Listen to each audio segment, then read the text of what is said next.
Teman-teman tahu gak sih ternyata ilmu dan pengetahuan itu berbeda loh. Ilmu ini berasal dari bahasa Arab yaitu alima dan juga bahasa Latin yaitu science yang artinya pengetahuan. Jadi ilmu ini adalah pengetahuan yang sistematis dan metodologis yang bertujuan untuk mencapai generalisasi. Nah, ilmu ini dibagi menjadi 3 kategori yaitu ada hipotesis, teori, dan juga dalil hukum.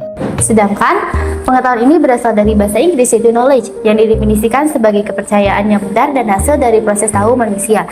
Dikutip dari Suhaili, ada 4 jenis pengetahuan yang dimiliki oleh manusia, yaitu pengetahuan biasa, pengetahuan ilmu, pengetahuan filsafat, dan juga pengetahuan agama. Nah, teknologi adalah produk dari ilmu pengetahuan yang mendalam. Perkembangan ilmu pengetahuan ini terjadi secara bertahap melalui beberapa periode dari waktu zaman para Yunani kuno sampai juga masa kontemporer. Nah, iptek ini sangat penting untuk menjamin kesinambungan pembangunan nasional. Pancasila yang menjadi dasar moral dan etika dalam pengembangan ilmu pengetahuan dan teknologi di Indonesia. Nilai-nilai Pancasila ini memastikan iptek tidak hanya mengejar kemajuan teknologi, tapi juga mempertimbangkan aspek kemanusiaan, moral, dan juga sosial. Pancasila menjadi kompas moral dalam pengembangan iptek, misalnya sila ke-1 menuntut penggunaan iptek secara etis dan bertanggung jawab. Sila kedua menekankan penghormatan martabat manusia dalam penelitian. Sila ketiga mendorong iptek untuk memperkuat persatuan dan kemandirian bangsa. Sila keempat mengarahkan pengembangan iptek secara demokratis dan melalui musyawarah. Sila kelima memastikan pemerataan manfaat iptek bagi seluruh rakyat. Dengan demikian, iptek harus dikembangkan selaras nilai Pancasila agar membawa manfaat yang adil, berkelanjutan, dan tetap menjaga identitas bangsa. Pada era pengembangan ilmu pengetahuan dan teknologi, sistem pelayanan kesehatan mengalami transformasi besar. Salah satunya melalui digitalisasi rekam medis. Rekam medis yang dahulu terbentuk kertas kini beralih menjadi rekam medis elektronik RME yang tersimpan dalam sistem digital. Perkembangan ini merupakan kemajuan bidang teknologi informasi kesehatan, namun juga menghadirkan tantangan etika, terutama terkait dengan kerahasiaan bahasa dan privasi pasien. Dalam konteks Indonesia, Pancasila berperan sebagai dasar nilai yang mengarahkan perkembangan ilmu dan teknologi. Termasuk dalam pelayanan kesehatan, Pancasila memastikan bahwa iptek berkembang dengan tetap menjunjung kemanusiaan moral dan etika profesi sebagai tenaga kesehatan. Isu etika pelayanan kesehatan masih banyak muncul pada saat ini, khususnya pada perkembangan ilmu pengetahuan dan teknologi atau iptek. Seharusnya membawa peningkatan mutu layanan kesehatan, terutama dalam hal kenyamanan, keamanan, dan keadilan bagi pasien. Namun, dalam praktiknya, isu etika pelayanan kesehatan masih banyak muncul, seperti perlakuan berbeda antara pasien, kurangnya empati, komunikasi yang tidak jelas, serta pelayanan yang belum ramah. Kemajuan iptek yang seharusnya memperbaiki kualitas layanan justru sering tidak dimanfaatkan secara optimal, karena lemahnya penerapan etika profesi. Sekarang aku bakal bahas contoh permasalahan yang berkaitan dengan penggunaan teknologi kesehatan, khususnya rekam medis elektronik atau RME. Dalam sebuah penelitian yang diterbitkan di Jurnal Rekam Medis dan Informasi Kesehatan Indonesia, ditemukan masalah di salah satu puskesmas, yaitu petugas pendaftaran yang sering salah memberikan nomor rekam medis kepada pasien. Hal ini tuh kelihatannya sepele, tetapi bisa berdampak besar. Teman-teman, dari sisi etika pelayanan kesehatan, ada 2 prinsip loh yang dilanggar dalam kasus ini. Nah, pertama ada confidentiality, yaitu menjaga kerahasiaan data pasien.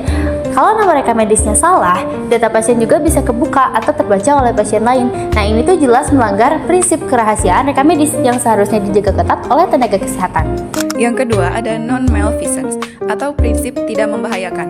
Kesalahan input yang menyebabkan data tertukar bisa berujung pada pelayanan yang tidak aman, mulai dari diagnosa yang salah sampai obat yang tidak sesuai. Artinya, tindakan yang tidak teliti ini berpotensi membahayakan pasien. Masalah ini muncul bukan karena sistem RME-nya yang rusak, tetapi karena penggunanya yang belum paham alurnya, kurang teliti, ataupun tidak mengikuti SOP. Akibatnya, data pasien bisa tertukar. Kalau data tertukar, riwayat berobat bisa salah terbaca, diagnosa bisa keliru, atau bahkan sampai ada pemberian obat yang tidak sesuai.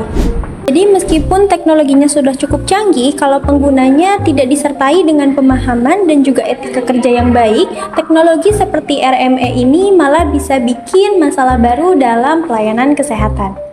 Kalau kita melihat masalah tadi dari sudut pandang Pancasila, sebenarnya ada beberapa sila yang terlibat. Yang pertama, ada sila kedua, yaitu kemanusiaan yang adil dan beradab. Ketelitian dalam mengelola data pasien adalah bentuk penghormatan terhadap martabat manusia. Kalau data salah dan berpotensi mencelakakan pasien, itu berarti nilai kemanusiaan belum dijaga. Yang kedua, ada sila keempat, yaitu kerakyatan dan musyawarah. Implementasi teknologi seperti rekam medis elektronik harus melibatkan pelatihan dan kerjasama seluruh pihak terkait. Kalau manusianya belum siap tapi sistemnya dipaksakan, hasilnya ya seperti contoh yang tadi. Yang ketiga ada sila kelima, yaitu keadilan sosial bagi seluruh rakyat Indonesia. Semua pasien berhak mendapat pelayanan yang aman, akurat, dan adil. Kesalahan dalam input RME bisa bikin pelayanan jadi tidak setara dan itu bertentangan dengan prinsip keadilan. Dari sini kita belajar bahwa pengembangan iptek di bidang kesehatan harus sejalan dengan nilai-nilai Pancasila. Teknologi itu penting, tetapi nilai kemanusiaan tetap harus jadi pusatnya. Kesan-pesan selama pembelajaran. Selama mengikuti mata kuliah Pancasila bersama Bapak, saya merasa senang karena sesi diskusi yang Bapak berikan membuat saya lebih paham dan juga bisa membayangkan penerapan nilai-nilai Pancasila dalam kehidupan sehari-hari. Semoga kedepannya suasana kelas yang aktif dan juga terbuka seperti ini tetap bisa dipertahankan. Dan juga saya ucapkan terima kasih kepada Bapak, semoga selalu diberikan kesehatan dan juga dimudahkan dalam segala urusannya. Kesan saya selama mengikuti perkuliahan Bapak, saya merasa senang karena mendapat pengalaman belajar yang baru. Melalui metode perkuliahan diskusi di kelas, membantu saya memahami bahwa Pancasila itu bukan sebagai teori, tetapi sebagai nilai yang relevan yang bisa diterapkan dalam kehidupan sehari-hari. Untuk pesannya, terima kasih atas ilmu dan bimbingannya. Semoga ilmu yang sudah diberikan Bapak kepada saya dan teman-teman bisa bermanfaat dan semoga Bapak diberikan kesehatan, kebahagiaan, dan keberkahan dalam segala aktivitas Bapak. Pesannya, terima kasih banyak kepada Pak Adi. Penjelasan Bapak ini sangat membantu kami untuk mengerti nilai-nilai Pancasila dengan mudah. Dan kesannya, Bapak mengajar dengan jelas dan selalu memberi semangat untuk menerapkan Pancasila dalam kehidupan. Kesannya selama saya mengikuti pembelajaran yang Bapak, suasananya itu sangat santai sehingga saya bisa memahami materi yang Bapak sampaikan dengan baik dan juga saya tidak takut untuk bertanya dan saya terbuka dengan Bapak. Nah, untuk pesannya semoga Bapak sehat selalu dan diberikan rezeki yang lancar. Kesannya selama saya mengikuti pembelajaran mata kuliah Bapak, saya merasa senang dan mata kuliah tersebut dapat mudah dipahami dan bisa diterapkan dalam kehidupan sehari-hari. Untuk pesannya, semoga Bapak sehat-sehat dan lancar rezekinya. Semoga semangat terus dalam mengajar.